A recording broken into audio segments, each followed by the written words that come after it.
Hello, everyone. I'm State Senator Susan Rubio. I have the honor today to be sitting here with the mayor of City of Covina. And before I read her bio, just want to thank everyone for joining us here today. This is a community conversation. This is just a great way to get to know your elected leaders and find out some of the issues that we're facing and some of the great successes that I believe so many communities have, and we don't have the opportunity to hear about them. And so today I'm going to give the mayor the opportunity to brag, so to speak, tell us of all the wonderful things that are happening in your community. But again, before I go forward, I just want to thank all of you for listening, for joining us, and we're going to continue to have these conversations with different cities to ensure that everyone has the opportunity to share about community issues and great programs that they're having. And even I, as a senator, learn a lot about my own city and other communities. So thank you again. So today I'm happy to have the mayor once again of Covina. Her name is Patty Cortez, and Patty is my guest for today's conversation. She's been a longtime Covina resident.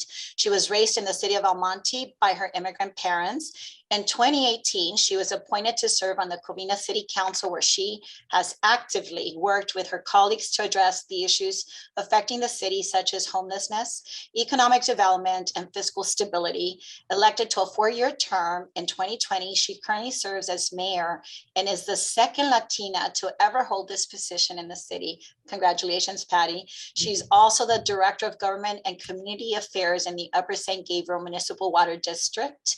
In 2017, she was honored with the Woman of Achievement Award in Environmental Protection for the 22nd Senate District. And in 2020, as inaugural recipient of the Assemblywoman Blanca Rubio's annual Latino Heritage Award. And wow, we've seen you working in our community for years. I have the personal privilege of knowing you for about, I would say 15 years. I've seen you grow and mature in your role as not only as an elected, but in your role as a water expert as well. But first, I want to turn it over to you and tell us how you're doing. I know that you were sick recently. You want to just share how you're doing? Yeah, thank you, Senator. And thank you for this opportunity to be here with you. But I'm doing great. It was a rough 2 weeks. I got COVID unexpectedly, of course. I'm vaccinated, boosted, but just in getting back into work and, everything's opening up and going out into meetings, it was unexpected, but I think it's also a good lesson to everyone that, as we start opening up, still to be cautious and get vaccinated if you're not, because I can't imagine what it would have been like if I wasn't vaccinated, because it was a lot harder than I was expecting. Yeah. Well, thank you for sharing that personal side of what's going on. And I personally have family members currently also down with COVID. And as you stated, it's a great lesson for all of us. We still need to be very mindful that we need to be careful. And even though you are boosted and vaccinated, which is really important, just to highlight, there's a lot of people that are getting infected, but the good news is that they're not dying at record numbers. So let's take a moment to say my condolences to all the families out there that have lost a loved one. I personally lost my uncle to COVID. And I know that I hear stories across the 22nd Senate District, whether it's a parent, a child, and grandparents. And so again, I want to take a moment to say, I'm so sorry for your loss, but let's continue to take care of each other. I think that's the lesson here, that we're not necessarily out of the woods, and we need to be mindful and very mindful that others also may be infected if we're not taking care of ourselves. So thank you, Mayor, for being here. But I want to talk about Covina, which is one of my favorite cities. I know that I have such close connection to a lot of little communities, but I'll tell you why. In particular, the city of Covina, I went to Azusa Pacific University, and I always say it's down the street. And as a college student, I used to stop by and eat there and try to hang out with my friends there. And I do have a favorite restaurant that I always visit, Casa Moreno, and it's been one of my favorite places, for many, many years. And the reason I think Covina is so wonderful is that it still has that small town feel. and it feels like everyone knows each other, and it's still cozy, and it's still, walkable. And so I want to turn it over to you, Mayor, and tell us all the exciting projects that you're working on. And I know I've seen a lot of developments. I drive by and I'm surprised to see so many housing projects, being currently put forward. So please share and tell us anything else that you want to share about what the projects that you're working on. Yeah, thank you for that. Yeah, Covina is a great little town, even like you mentioned, I grew up in Almani. But when I wanted to settle down, buy my first house, like Covina was just a natural pick for me because, as you mentioned, like that hometown feel. And it sounds a little quirky, but it's very true because everyone is just so nice in the community, very helpful. What I love about Covina is that we're very strong in our service groups. We have multiple service groups in the community, and they're always doing such great volunteer work for our students, for our seniors. So I think that truly is what builds like that neighborhood feel for us. But we still want to, keep growing and keep up with the times of where we're living. And so, our population's getting younger. And so we are looking at investments of how we can do that. You mentioned all the development. Yes, we've been growing very much. We've got a new development currently where the old Covina Bowl used to be. I don't know if you would go down and bowl a little bit on the weekends during your college days, but we're going to preserve the look of it. We're working with a great developer that's going to keep that historic feel of the Covina Bowl location, but also build some good quality homes there for our residents. And they'll be close to some transportation centers. And yeah, I mean, I could keep going, but how much you want? Well, that's the whole point here, right? We never get to hear from our local electeds.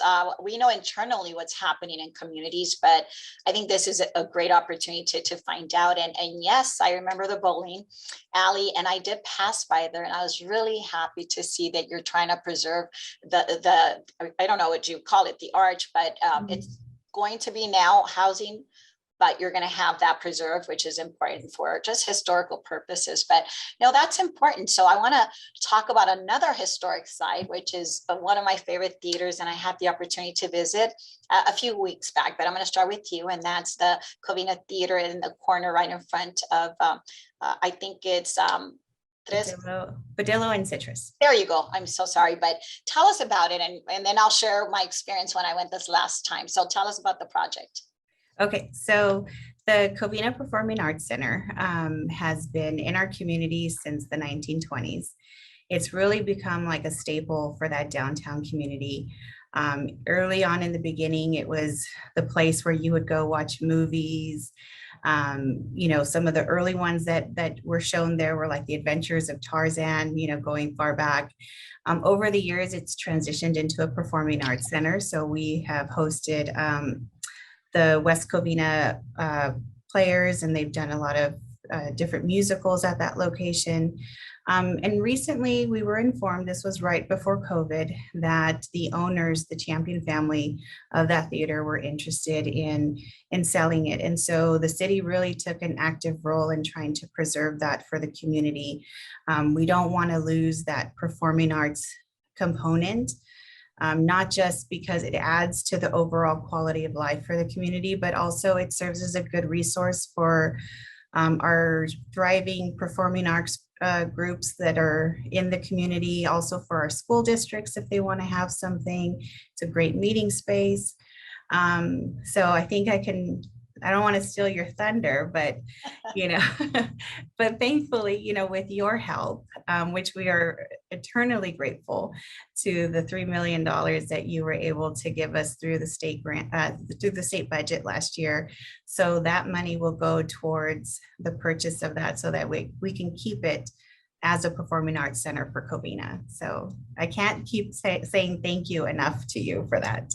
Well, thank you. But, I have to say the arts is something that I see disappearing in our schools sometimes. And, I was a teacher for 17 years. And I remember when we started, or I started rather my career, we used to have a lot of performances. We had music and art. And, little by little, we've been challenged and the arts have disappeared in our schools. And so when I saw that theater, it is the most gorgeous theater I've ever seen. Just for any of you that are in the surrounding area or live in Covina and you haven't seen it, it is a must see.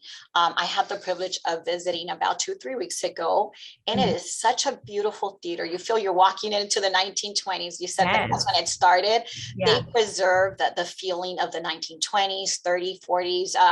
In the time of Hollywood and glamour, it is Mm. just amazing. I happened to see a cover band there, and community came by, and it was such an amazing place to see everyone come together. But I want to take a moment to thank the volunteers. We have a lot of seniors who go volunteer and at the ticket counter, and that's just incredible.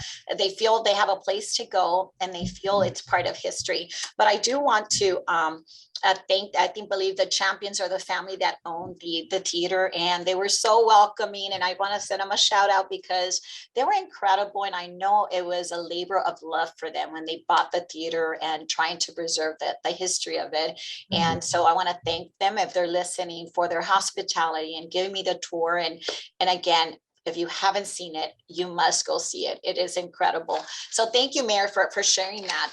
But there's another area that I think it's important, not just to me, but to all of us, and that's open space. And I've seen once again how Covina has grown from Heritage Park, I believe it was renovated not so long ago, to all the parks that you are putting forward. So I want to just give you an opportunity to talk about the open space, funding, and invite residents to come in and join and participate.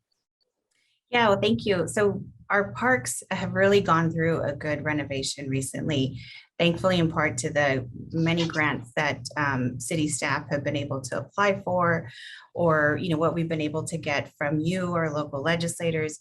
One of the ones that I'm most excited for is Covina Park, and we're actually going to have a ribbon cutting this weekend that's going to coincide with a community pancake breakfast by our local Kiwanis group. So again, like our service clubs are awesome. So if I can do a little plug, please come out and join us this weekend. We're going to reopen Covina Park. They've done a new walking track around the park. There's new playground equipment for our youth. There's workout equipment for adults, seniors, kids. I mean, we've really transformed Covina Park, and it's at such a great location because it's in the center of town, right off of Padillo. And the soft opening has already happened, but it's great to see all our families out there utilizing the new equipment. We went out as a council a couple of weeks ago and got to play around and take pictures there. And it really just brings like the kid out in you, and to be able to provide that has just been such a great blessing. We're doing renovations over at Cougar Park. We've got a state grant there, so we'll be renovating that one. And then also the one that we're most excited of is our Recreation Village project. And so that would be something new that would take place over by the old Vitapac property location, right where the train station is off of Citrus. And so we're hoping to build a new gymnasium there, or new offices for our Parks and Rec department. And then also perhaps maybe a food hall for some of our commuters that come in. But really it's that gymnasium component, a dog park, not just for our canine group, but also so families can come bring their little four-legged critters and have a place to exercise. And again, thankful for the state. I know Assemblywoman Rubio was really instrumental in getting us some money there. And then also just all the grant funds that we're getting from the state have really helped us move the city forward for that. So it's an exciting time in Covina. Well, thank you. And since we know that we don't work alone and it takes collaboration from the council and your city, can you take a moment to, highlight your vice mayor, council members by name, and your city manager. Sure. So my vice mayor is Mayor Pro Tem Walt Allen. Walt's been on the council for over 20 years and for a retired police officer. I have council member Victor Linares, who is a local business owner in the community. I'm sure most of you've heard of it. It's Arrow Lodge, which is, I have to say, is one of my favorite places to grab a beer. And then there's Councilmember John King, also has been on the council for 20 years, comes with great industry background in the electric industry. And then also Councilmember Jorge Marquez, who's a local realtor in the community. So it's a good diverse group. You know, we each have our own strengths that we bring to the table. We work very well together, and our city manager is Chris Marcarello. He was our public works director and just has been a great leader for the city.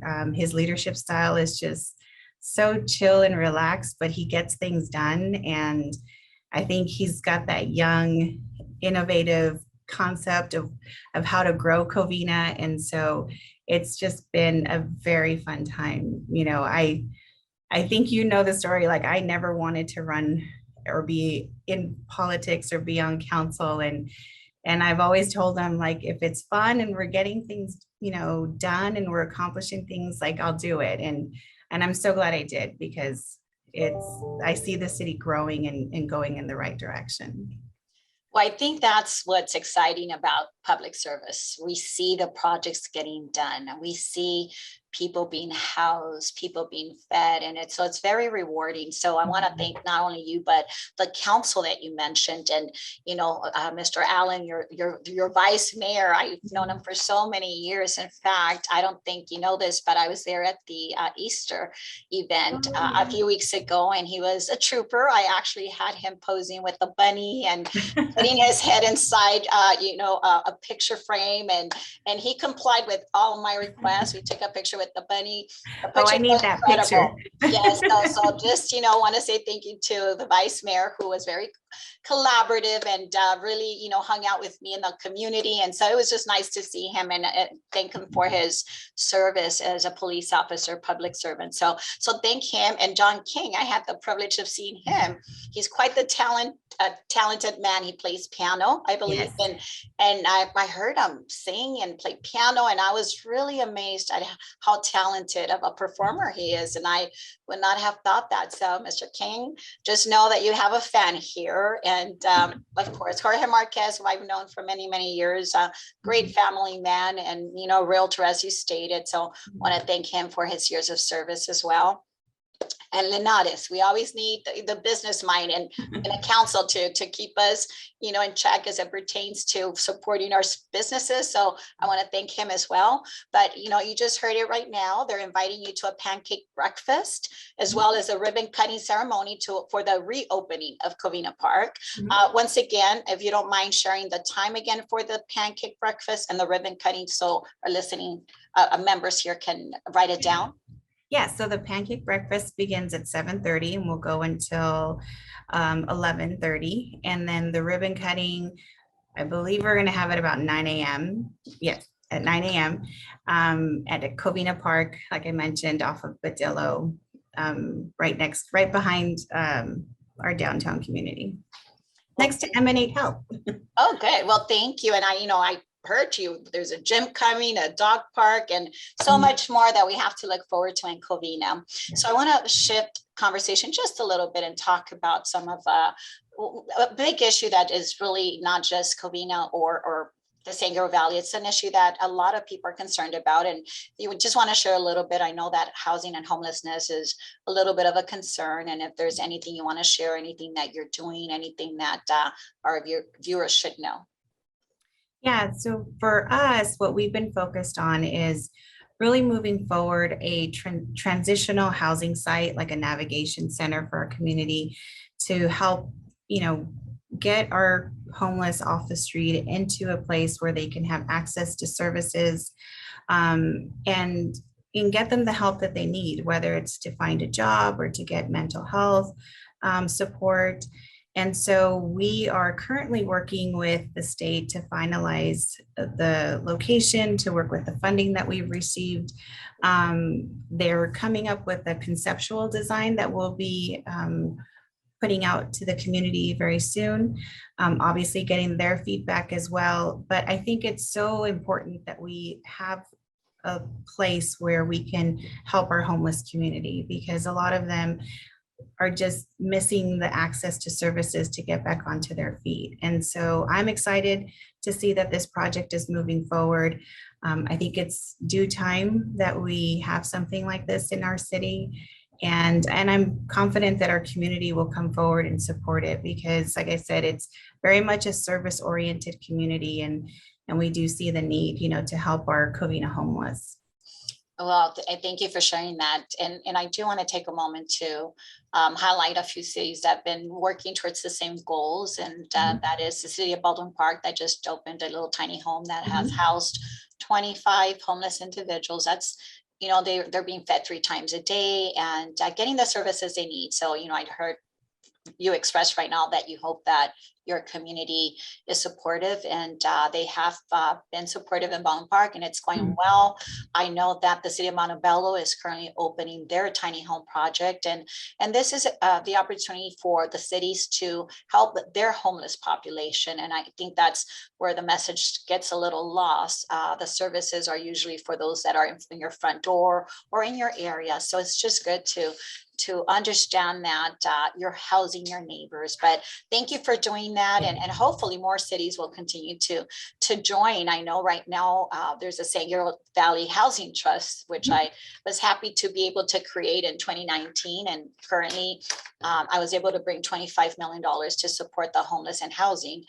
This year I'm working on a much larger dollar amount, so I don't want to get ahead of myself since we have the budget that we have to vote on, but I'm hoping to bring a lot more millions. So to all the cities out there, not only would I encourage you to look at some of the projects that are already being done to see if you can replicate it, and also go to the Council of Governments, who is now housing the Regional Housing Trust, and the funding will be there. If you have any ideas on how to help the housing crisis or homeless crisis, please reach out. There's funding that's coming your way. And so hopefully we can help a lot more people on the street. So thank you, Mayor.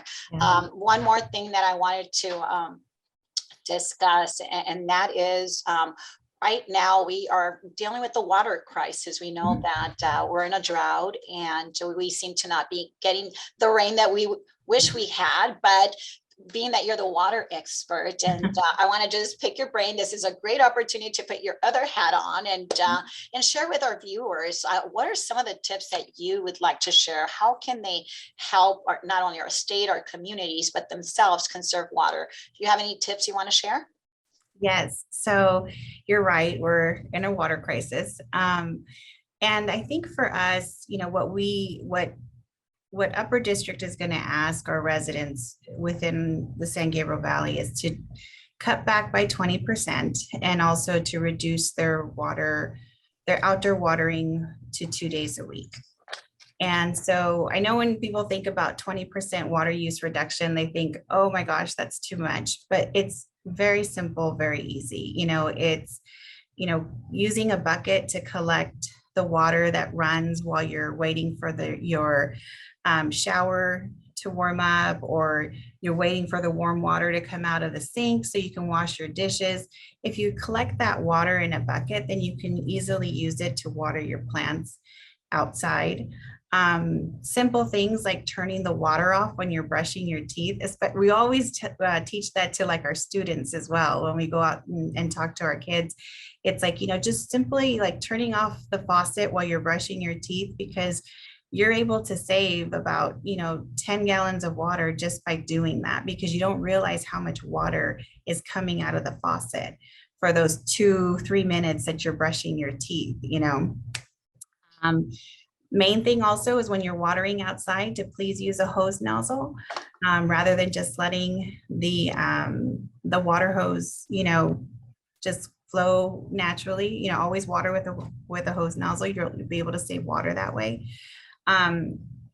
Check for leaks. That's the biggest thing. I don't think people realize, how many leaks you may have. I'll give you an example. I was at my parents' house over the weekend and I noticed that the bathroom toilet was leaking. And I kept telling my dad, like, hey, your toilet's leaking. And he's like, no, I don't hear it. And it was just a simple thing that not to knock my dad. I hope he's not watching. Well, I do hope he's watching, but I hope he's not. But it's just like, he's older. He can't hear very well. So he wasn't hearing the leak dripping, and so things like that, just be mindful of what's happening in your home. And there's also some great rebates that are available through bewaterwise.com that residents can go in and save money while they're implementing some of these conservation devices or upgrades in their home. Wow, that's a lot to learn from. Well, I have to say I may be a little guilty. I taught for 17 years and the topic, we've always tried to help our students understand how to conserve water and what to do. And I've had a lot of in-services where I teach not only children, but adults. But, I have to say, you gave me a couple little tips that I was not necessarily using, but, simple things like putting a bucket to collect the water while the water gets warm. I'm sure a lot of us, not just myself, but a lot of us listening, we may be, a little negligent in that regard, that you want the water to be warm and you let it run a little too long. Yeah. Simple tips. And I do turn off the faucet when I brush my teeth. I mean, you just stated that turning it off, you can save 10 gallons just by turning it off those few minutes. That's incredible. And so with all these tips, I hope that our listeners were writing it down so we can help, as a state, as communities conserve water, but also you pointed out to some of the rebates that people can apply for. So that's important. I know sometimes we don't know what programs are out there, but that's one way. And I know that you have other programs, not only in the in your city, but your other hat is the water expert. Can you share if there's any other programs that our community can apply for? Yes, so currently we've been operating a Water Smart Home program for our disadvantaged communities, which pretty much covers a large part of Upper District service area in the San Gabriel Valley. But what we've been doing is going out to these individual homes and retrofitting, whether it's a broken sprinkler that will retrofit, we'll change out the aerators on the kitchen sink, shower head, we'll give them a high efficiency shower head. And then we also offer them like a leak detection kit that has products in there that they can maintain their sprinkler system, check for leaks in their home. And so that program is free to our disadvantaged communities. And we're going to continue expanding that into through the summer. And we're hoping to expand that so it's not just our disadvantaged communities, but it's everyone in our service area. Well, they'll be able to request a leak detection kit, and then they can actually use it to fix, whatever is broken in their home. And so that's the best way right now that we can conserve is by finding those leaks and repairing them. Well, thank you again. I'm definitely going to call you anytime I have water questions because you've been doing this for a very, very long time. So thank you for your service, not only as a local elected, as current mayor of the city of Covina, but also all the years of service in other communities as it pertains to water and water conservation. So that's great. Now, is there anything else that you think you want to share that I didn't ask you as it pertains to water or your community? No, I just think that, the elections are coming up. So I think it's just to give, a shout out to our residents to, to look for their ballots in the mail and go cast their votes, because that's truly how we can preserve good leadership, not just at the state, but also, locally and really just keep moving our communities forward. So, get out the vote. No, thank you. I want to share, and I always do because it's really important that people come out to vote. I used to be the elected city clerk for the city of Baldwin Park, and I often tell this story because it's important for our local residents to understand that their voice matters and their vote matters. And sometimes during the primary, which happens to be right now, June 7th, I believe it is, we forget that we need to come out and vote. And when I was the elected city clerk, we had approximately 75,000 residents. I want people to hear that. And about 30,000 at the time registered to vote. And then from those 30,000 that were registered to vote, about 4,000, 6,000 would come out to vote. And so that's a few people making a decision for all of you. So it's important that everyone engage, exercise your vote. And, this is how democracy happens. Good government happens when everyone participates. So please get out the vote. But now that we tackled the serious issues, now I want to just ask you about your community. I talked about my favorite restaurant. So if I were an outsider coming in, what recommendations would you have for your community and for people that are just visiting your city? Tell me what favorite restaurants you want to highlight. And I want to point out, not that you're preferring one over the other, but we also know that during the pandemic, some of our restaurants may need a little bit of help. And so if there's anyone you want to highlight. Well, I thought about this and it's hard because, I don't want to show any favoritism, like you said, but I think for me, I love going to the Lincoln House because they just have such a great ambiance in there. Sometimes they have a live band, sometimes they have just DJ playing music. The food is good. The drinks, whether soft drink or the other kind, are good. The servers are nice, and there's a little hidden speakeasy in there, so it adds a little bit of fun mystery to the place. It's got a great patio, so there's just a lot for whatever kind of night that you want. And so I love going to the Lincoln House, but I have my favorites for different things, like pizza, sushi, all that stuff. Well, of course. And we want to encourage everyone, number one, to not only shop local, but eat local, correct? And another issue that I want to highlight, I want residents from no matter what city you're in to understand that it's always important to keep your tax dollars in your community. So if you can, always shop and eat in your local community. That only helps you. And in terms of city governance, the tax dollars go to your city for your program. So thank you for sharing that. Now I'm going to move on to stores. So I have to tell you, I'm a little addicted to antiques. And I know you have a couple really good ones. I won't name them because there's several that I like to go in there and look for special little things. So those are my favorite kinds of stores, and you have several. What would you recommend for your community coming in? What are the big stores, small stores, any one that you want to highlight that you think that they should visit? Well, I'll admit, I love going to antique stores too. So I think we share that same thing. But yeah, there's some great antique stores. There's, for me, I just love walking down the, downtown. There's a skate shop in there that, you can take, your kids to. You can grab a coffee at Rad Coffee.